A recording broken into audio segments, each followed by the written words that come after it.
На 25-тиот јубилеен Охридски пливачки маратон водите на Охридското езеро ги заплисна 22 светски маратонци, од кои 12 во машка, 10 во женска конкуренција.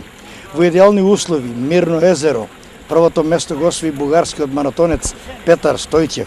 Ова беше негово 18-то учество и 10-та јубилејна победа, а патеката Климе Савин од Светинаум до Охрид, долга 30 километри, ја преплива за време од 5 часа 39 минути 13 секунди. Втор на целта пристигна нашиот Томи Стефановски со време од 5 часа 36 минути 26 секунди, а веднаш до него трети беше исто така нашиот Евгений Попацев со време од 5 часа 36 минути 29 секунди.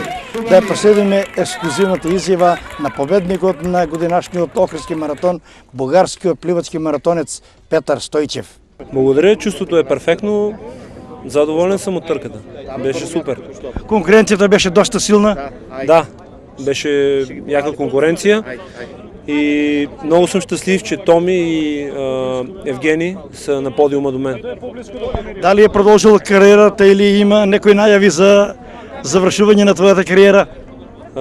Да, моята цел е Олимпиадата в Лондон и така завършва кариерата.